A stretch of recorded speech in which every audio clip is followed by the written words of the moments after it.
Hey everyone, it's Will, Gamer Dad, with another video for you. So in today's video, we're going to go over the farming results that I've had over the last 5 weeks, and I also want to share my thoughts about just the current situation either with my account and some lessons I may have learned along the way.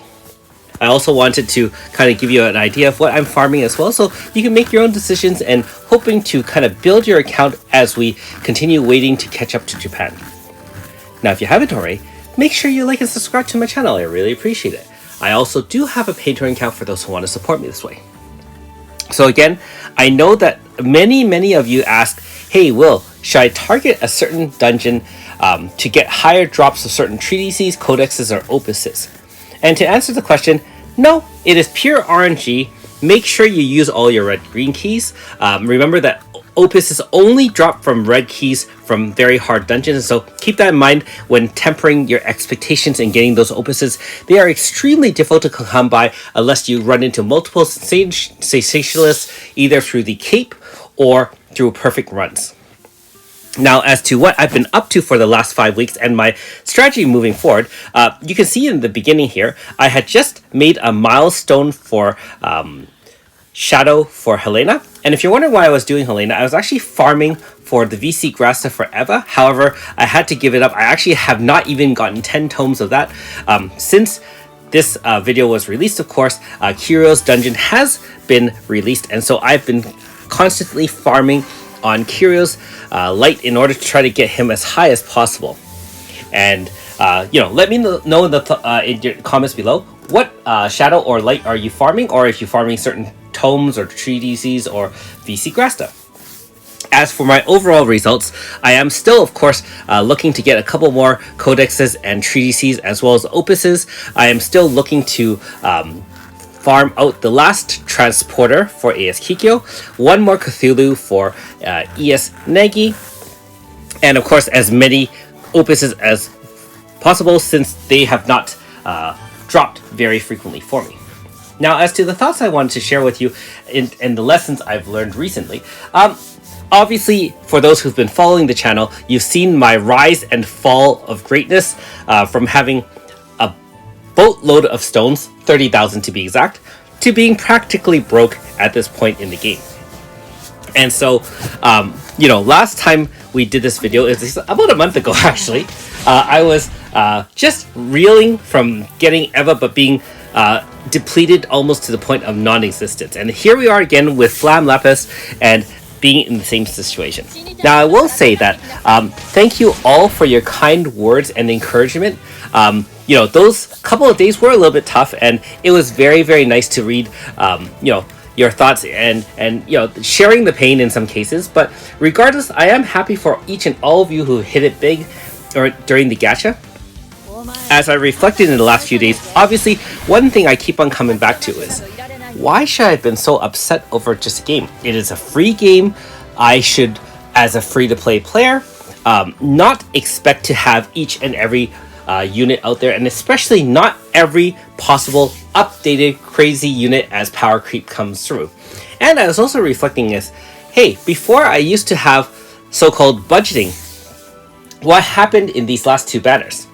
Now, the realistic reason why I got broke on these two banners versus the other ones in the last year is, frankly speaking, I hit the featured unit on almost all the banners I went for last year, and I passed on a fair bit of them, being that I didn't feel they were necessary at the time. And even when I did that, I kind of lucked back into it with off-banner pulls. And so that's the first thing I want to share with you. Regardless of what situation you're in, all you can do is save for the next banner that you really want to go for, and you're really hoping that if you do miss on the featured unit, that you'll catch some of those off-banner 4.5s and 5s that you have to pass along the way. Because again, unless you are a spender, it's not realistic to have all the units in the game. I mean, I'm sure there's a couple of you who have all the units or the ability to side grade or farm into all the units, but the vast majority of free-to-plays will be missing a number of units, some of which will be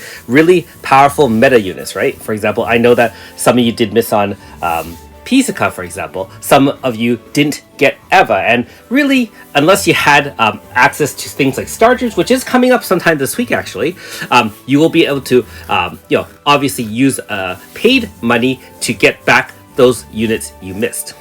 As a free-to-play, you don't have access to the star chains, so you have to be happy with what you got. And like I said, reflecting over the past year, I've been exceptionally lucky, and really, this is RNG's chance to laugh in my face, do the Bully Maguire dance, and kind of, just remind me that I was not invulnerable while playing this game. So that being said, it's time to move on. The grieving is over, and I should be happy with what I have. I'm still a very solid roster. Missing Flam Lapis isn't nearly as painful, considering I do have Eva, and obviously they're both water mages, although we can argue which one's better, which one's worse, and I did discuss that in my Should You Summon on Flam Lapis's banner, but being that I do have at least a one of the two, it doesn't make me feel so salty. Now, of course, for those of you who have none of the two, then, I do feel sorry for you, and hey, at least Flam Lapis's banner is here for another 3 weeks, and I hope you all get the unit you want to go for. Now, the next thing I really want to talk about, other than farming, of course, is just about, at least for me, myself on a personal level, not taking this game so seriously. I know that some of you did notice that, obviously, as a YouTuber or someone who creates content for videos on YouTube for all of you to enjoy, there is definitely a lot of additional pressure to get some of the latest and greatest units. And like I said, obviously I was riding on an unrealistic run of luck where I did get a lot of the featured units, all the powerful meta units, and like I said, having some of the older units that I could side grade into AS and ES really did help conserve a lot of stones. But the main thing is, I do continue to feel a lot of pressure with creating content, and by getting newer units, it is easier for me to make, like, for example, more comprehensive guides on super boss fights, or just 5-star reviews on the latest and greatest. And the realistic thing is, I have to almost like take a step back and let the game decide what I will be able to produce for you, and I hope you're okay with that. I mean, of course, if I had every unit, it'd be great. I could have videos out the night that the update came out and show you all the damage potential of all those cool units. But realistically, if I don't have them, I hope you're still okay with it and willing to kind of watch me struggle along with not quite complete roster, but hopefully a very solid roster to show you all, really this journey of mine as I play the game. And that really was the initial goal of this channel. It wasn't really to educate anyone or to brag about what I got or anything like that. It's actually really just to say, hey, this is me. I'm playing the game. I'm trying to do as best I can within the confines of it. For example, farming, making sure you play all your keys, just kind of trying to beat the boss using whatever I had at my disposal.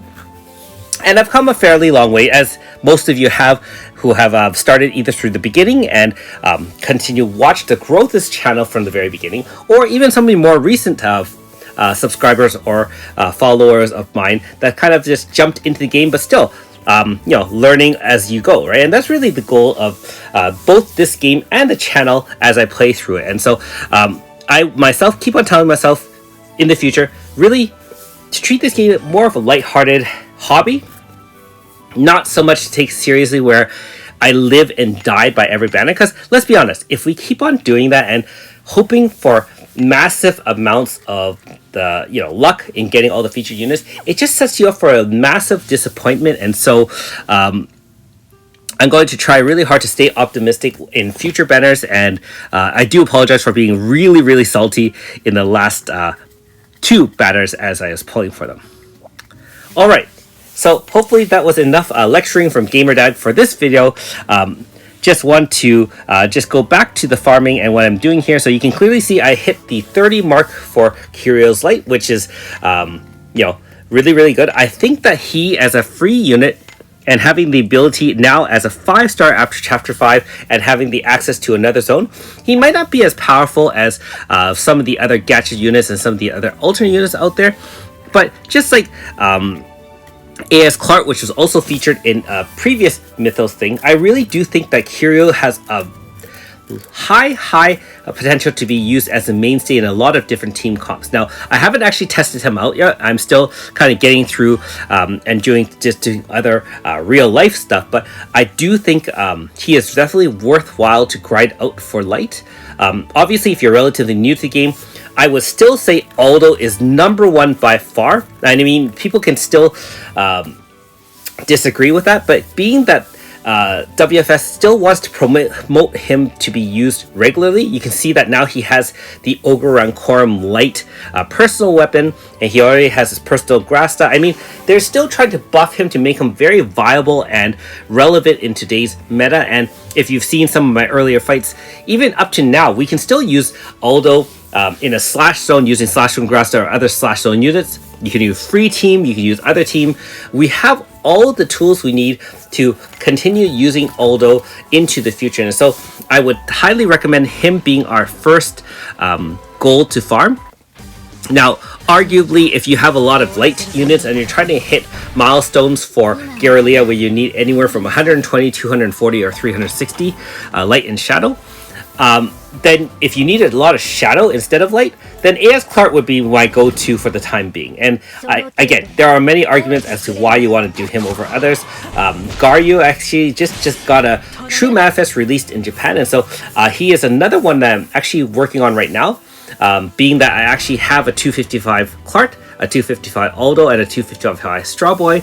I also now have the 200 Altina, so I'm actually skipping on going to the underworld with my green keys and going back to grind out that sweet Garyu Shadow in Antiquity. And don't forget that regardless of how much I played Antiquity, you can never have too many Pain and Poison Grasses. Remember that.